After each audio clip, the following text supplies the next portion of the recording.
Okay. Well, the time has come now to discuss the South Carolina primary and the ambiguous case, as they would say back in my high school trigonometry class, or no, the Nikki Haley case, the Nikki Haley case. So, I have to be honest with you. I thought that Senor Trump would do better than what he did in South Carolina. I thought Trump would get roughly about 70% of the vote. He only got just a hair south of 60%. It was like 59.777, something like that. And of course, Nikki Haley got the rest, which was like 39.2, something like that. So basically, it was 60-40. Trump with a 20-point margin, which is still very good for the Donald. And Haley, this kind of expected this. She might have done a little bit better than what maybe people were thinking in South Carolina. It wasn't necessarily a blowout, but it was still 60. You get above 60, that's kind of a landslide in politics, 20-point margin. Anyway, so let me talking about the primary, and then I have a little surprise at the end. Having to do with something else that was on the ballot in South Carolina yesterday. So, Nikki Haley only won 3 counties. And those were counties that most shouldn't be too surprising if you know anything about South Carolina's political geography.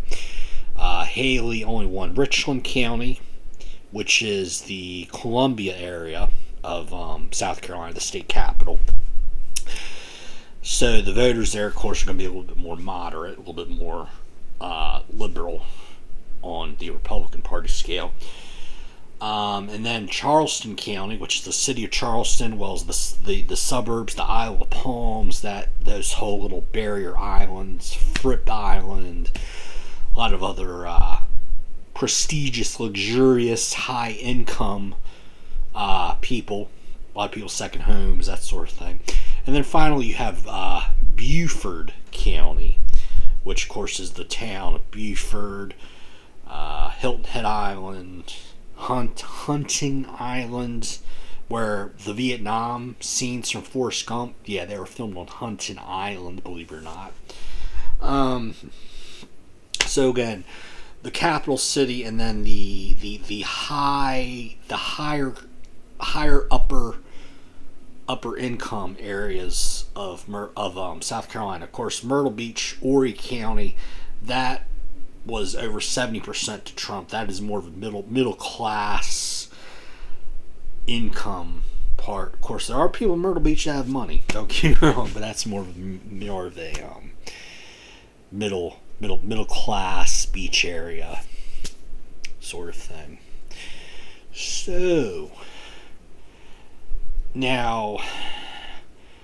Nikki Haley, right? Let's talk about the case, the ambiguous case of Nikki Haley. So what happened was, and I told y'all back when I did the video on the New Hampshire primary, Nikki Haley needs to get out of this race if she wants to have any shot at 2028. She did not. You would think after the results of the Nevada primary, where she lost 2-1 to none of these. It was Nikki Haley like 30%, and then none of these was like 66%, right? Now, Nevada, they had the primary, and then they had the caucuses. Trump decided to compete in the caucuses, which is very similar to the Iowa caucuses, which caucuses are a meeting that you go to where you cast a vote. A primary is what most states have, just, primary election is just, you go to a site, cast your vote, and you're done within 5-10 minutes. Caucus can be more of a 30-minute, an hour. It's a set time. A primary election pretty much go, between this state and this state. It's like, North Carolina, we have like 2 weeks of early voting, or it can even go on primary day, which I think is March the 5th. So, caucus, again, a meeting. Primaries, more you just go somewhere, hit the buttons, and you're out within 5-10 minutes, usually. But Haley decided she might have better look at the primary. That was really her last chance to save face for 2028. She did not do that. So we come to South Carolina. She gets beat by 20 points in her home state. And this reminds me of, I had a wonderful professor when I attended college at Southeastern University down in Lakeland, Florida, back in 2005, 2006 for 3 semesters. And there was this college professor named Dr. Stephen Adkins, wonderful professor of marketing. And I think last I heard he was doing some work more on the communications side, I think at Full Sail University in Orlando. But anyway, Dr. Stephen Adkins. Nikki Haley's situation with South Carolina reminds me of this story from Dr. Adkins, where he says that he had a daughter. His daughter at the time was like 13. Was in junior high. And of course we all know junior high is where there's this whole, am I cool or am I not cool? There's this whole social game. Are you have or you have not? If you're have not, I gotta do whatever it takes to be a cool person. And if I'm cool, I need to make sure that I do everything I can, wear the right clothes, say the right things, and be friends with the cool people. Well, anyway, his daughter, 13 at the time, wanted to go to a party. And a lot of friends from school were going to be there. But his daughter was sick on the day she wanted to go. And his dad, Dr. Atkins said, is it coming out of both ends? And she was like, yeah, it is. So she had, stomach problems, throwing up, and then stuff come out of the diarrhea and that sort of thing. So Dr. Atkins told his daughter, said, listen, let me ask you this. What's going to be more important for you when you go back to school on Monday?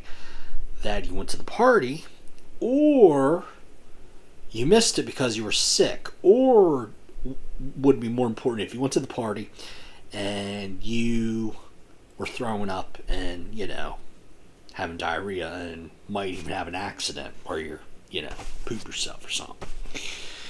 So his daughter said, well, it's probably better off I stay home and be sick. So that's what she did.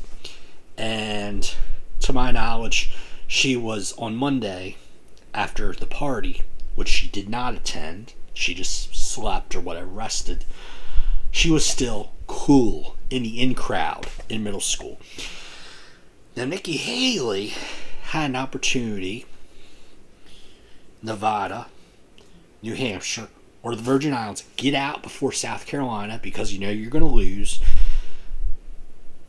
And still, you would not have the embarrassment of losing your home state. She did not do that, though.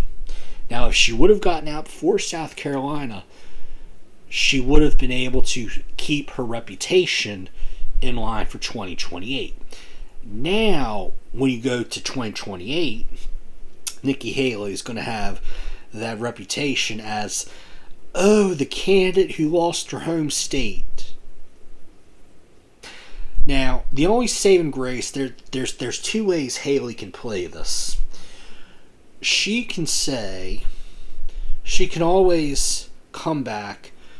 She's only 52, 53 years old, so she could come back 15, 20 years from now and run for president And this whole thing about losing South Carolina would be ancient history.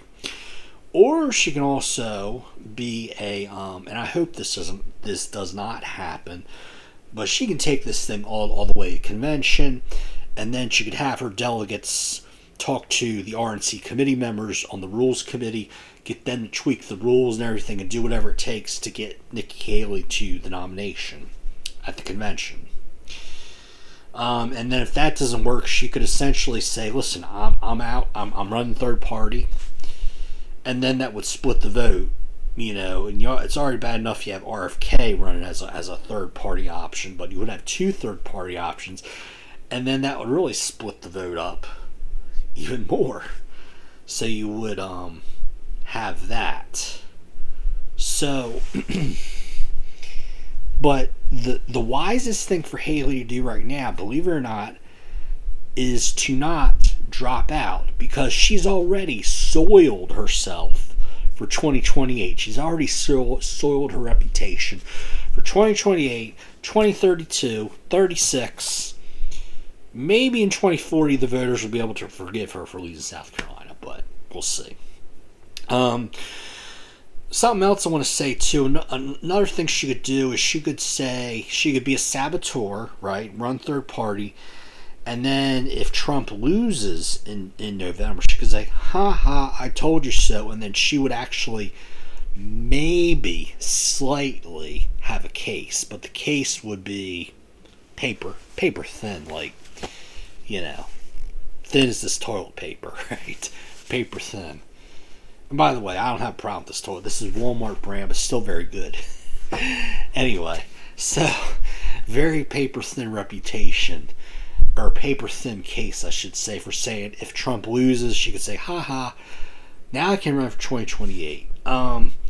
But what she's going to do, or if I'm her, and I lost South Carolina, I know that now I've sullied my reputation for the next 2 or 3 election cycles at least. Now she has to stay in for as long as possible. Because look, she's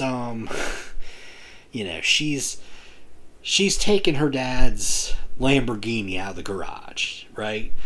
And the moment she gets caught with the Lamborghini, she's done. She's grounded, She's going to be grounded for the next 3 election cycles, right? So she might as well, she has the Lamborghini right now. She's still in the race. She's going to stay in the race. So she might as well stay in this race and see what happens. Because again, if she stops right now, she lost South Carolina, so it's over for her for 2028. There is no way she's going to be able to compete in 2028, because the reputation of her losing South Carolina will still be on very extremely fresh on the voters' mind. So that is what to say about Nikki Haley now. Now let me say something a little bit more positive, and that is, now I have a good source, WMPF News out of Myrtle Beach, the NBC affiliate. I was watching a story a few days ago about advisory questions, which, in a lot of states on your election ballot, you could have constitutional amendments, you could have, are you yay or nay for a sales tax increase for schools or transportation, etc. Well, in South Carolina, they have these things called advisory questions. And basically what that does is it gives the legislature a gauge on how the voters feel, right? And the thing they asked yesterday there were 3 questions, but the first one was the only one that really piqued my interest. And that was it said the following. It said, should South Carolina law be changed to give people the right to vote with the political party of their choice? What that means essentially is, are you for or against closing the primaries so only Republicans can vote in the Republican primary and only Democrats can vote in the Democrat primary? That's what that question refers to. And if you're a closed primary supporter like I am, I'm very happy, because this question passed with 73% of the vote. Donald Trump only got 59% of the vote. But the question to close the primaries in South Carolina got 73% of the vote. And this was among Republicans, unaffiliated people who should be Republicans. But again, so now this does not automatically make the primary in South Carolina closed, okay? But what it does do is gives a signal to the South Carolina state legislature that the people support overwhelmingly closing primaries, right? And I'm thinking to myself, why can't North Carolina do something like this with these advisory questions, where before you actually pass a law or pass a bill, you ask the voters what their opinion is. And right now in North Carolina, the big issue last year was Medicaid expansion, and it went through the legislature, passed into law, right? But North Carolina should have put that as an advisory question, right? Because I think a lot of people would have posed it. Because you look at the Medicaid expansion here in North Carolina, and it only covers people up to 19 who make less than $19,000 a year. So there's the whole like lower middle income people who are making what, 25, 30, 35, 40,000 a year, who may or may not. Most of them probably have an employer who pays them good money, but then they look and see how much their health insurance would be, and they'd be like, no, I'm not paying for that out of my check. So if we want to do Medicaid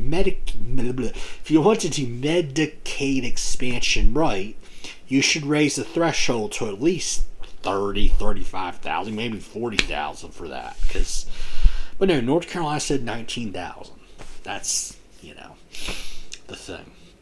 Another thing, this is really still an unresolved issue, and this is on gambling, casino gambling, building casinos around the state. And again, a very hot button issue in the legislature last year. It was all set to pass the legislature, but there was a grassroots effort for people to call their local legislatures and say no to casinos. Now, I personally have no problem with casino gambling. I support it. I mean, there's a casino in Danville, Virginia, right across North Carolina, Virginia border. Caesar's Palace. Right now, it's one of those temporary facilities, but like by next year, it's going to be this huge building, huge casino with hotel, etc. The problem is it's in Virginia. It's right over the North Carolina-Virginia border. So all the tax revenue that's going to be created is going to Virginia. Ain't one penny going to North Carolina. So, that's something to look at. But yeah, North Carolina should look at advisory question. We should definitely look at closing the primaries. That's just, Because listen, you look at Kentucky, I think it was like 10 years ago, closed their primaries. Guess what? Democrats used to be the number one registered party in Kentucky. Well, that changed. Big reason why is because people on a lot of the unaffiliates had to, shit or get off the pot. They had to either register Republican or register Democrat. Most of them registered Republican. Kentucky, is doing pretty well. Except they had a weak governor candidate, but that's a story for another day. Florida has had closed primaries for decades, maybe even over 100 years. Florida, 3 years ago now, Republicans passed the Democrats as the number one party, number one in voter registration by party. North Carolina, we have open primaries. What does that mean? Republicans can vote Republican primary, but unaffiliates can vote either Republican or Democrat, right? Here in North Carolina, the Republicans are not number one registration, not even number two registration. We're number 3. Yes, behind Unaffiliateds are number 1, Democrats number 2, Republicans number 3. So there you go. Close the primaries, North Carolina. Republicans, we could probably be, I don't know, number 1, but we can at least be over the Democrats as far as party registration. And, of course, my number 1 argument for closing the primaries is Republicans could get, better candidates for office, more conservative candidates for office, too. People talk about polarization, but yet, even in these polarized times, it seems like the Democrats usually get their way at the federal level, and Republicans, it's usually we don't get our way, and usually we have to cower to the Democrats' demands. But if more states close their primaries, you get more people run for office who have a backbone, right, and are not rhinos. You have more authentic conservatives in the Republican Party. So that is what I gotta say. Nikki Haley, she's out joyriding Dad's Ferrari, and she's going to continue in this race until she either gets caught or she wrecks Dad's Ferrari. All right. Well, thanks for watching Right Eats Right Politics. My name is Bobby Crawford. Talk to you later. Bye-bye.